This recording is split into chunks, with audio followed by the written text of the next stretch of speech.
Vigna radiata atau kacang hijau merupakan palawija kaya nutrisi yang banyak dimanfaatkan sebagai bahan pembuat beragam jenis makanan khas Nusantara. Tidak hanya kaya gizi, kacang hijau juga bisa diolah berbagai variasi makanan tradisional. Pada olahan kue tepung goma, kacang hijau akan diolah menjadi tepung yang akan dijadikan sebagai penggoma atau pelapis pada kue ketan. Untuk itu, kacang disangrai hingga matang dan berwarna kecoklatan. Selain untuk memasak kacangnya, penyangraian ini juga akan membuat kulitnya menjadi kering hingga mudah dipisahkan dengan biji kacangnya. Setelah 30 menit, kacang hijau sudah berubah menjadi kecoklatan dan bisa diangkat.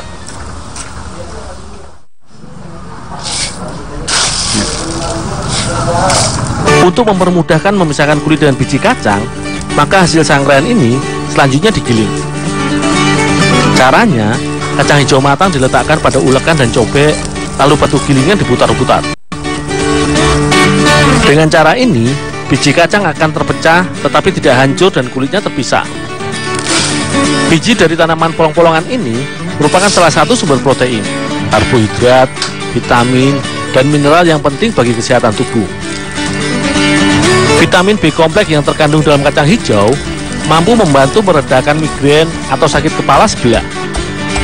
Tersusun dari 73% asam lemak tak jenuh, kacang hijau bisa diandalkan untuk menjaga kesehatan jantung. Setelah itu, barulah kacang hijau sangrai dan sudah bersih ini siap untuk ditumbuk dan diayak. Penumbukan ini dilakukan agar tepung yang dihasilkan benar-benar halus.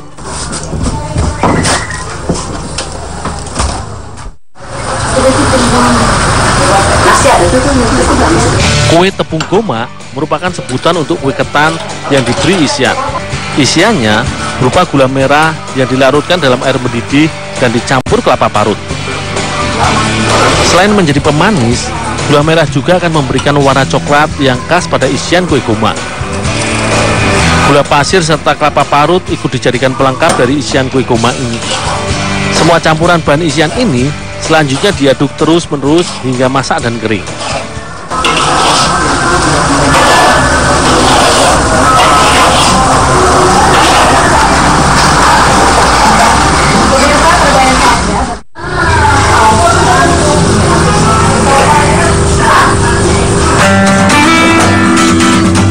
Selanjutnya, isian yang sudah matang dan kering ini dibuat bulatan dengan ukuran tertentu sesuai dengan besaran kue goma yang akan dibuat.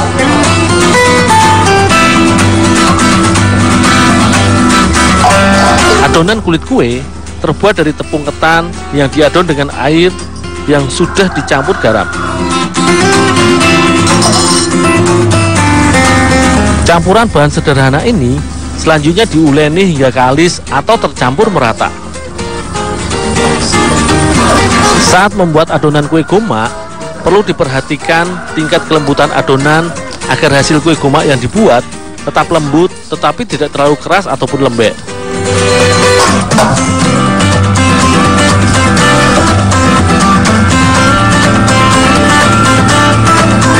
Jika adonan kulit dan isi sudah selesai dibuat, maka selanjutnya membulatkan bahan kulit yang diisi dengan inti kelapa. Untuk membuat kue goma, maka adonan bisa dibuat bulat pada daun pisang yang sudah diolesi minyak sayur. Minyak sayur akan membuat adonan tidak lengket dan mudah dibentuk. Sekitar 1 kg adonan tepung ketan bisa dihasilkan sekitar 50 butir kue dengan ukuran sedang.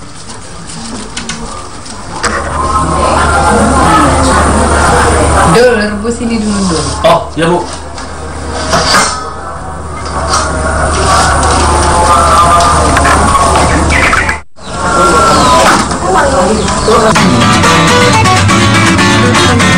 Bulatan adonan goma selanjutnya dimasak dengan cara direbus.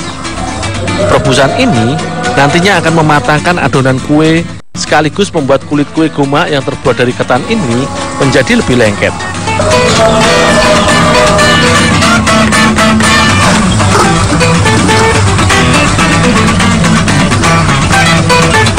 Adonan matang ditandai dengan mengapunya kue goma sehingga bisa langsung diangkat. Umumnya, kue goma matang setelah direbus sekitar 5 menit. Setelah diangkat, kue tepung ini bisa langsung ditiriskan sebentar. Jika sisa air rebusan sudah terbuang dan kue masih dalam keadaan hangat, maka bisa langsung digoma atau digulingkan pada tepung kacang hijau yang sudah dibuat sebelumnya. Proses penempungan atau goma ini harus dilakukan cepat dan dilakukan saat kue masih dalam keadaan panas agar tepung bisa lengket pada kue goma.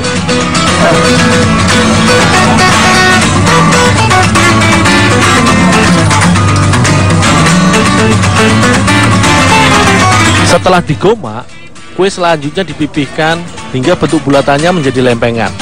Bentuk kue yang pipih inilah yang menjadi ciri khas dari kue goma.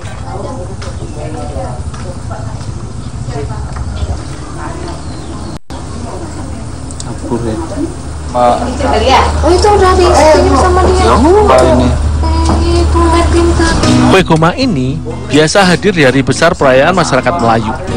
Rasanya yang manis dengan lumuran tepung kacang hijau yang gurih membuat kue ini menjadi semakin istimewa. Terbuat dari ketan dengan isian gula dan kelapa, tentu saja menjadikan kue goma sebagai makanan yang mengenyangkan.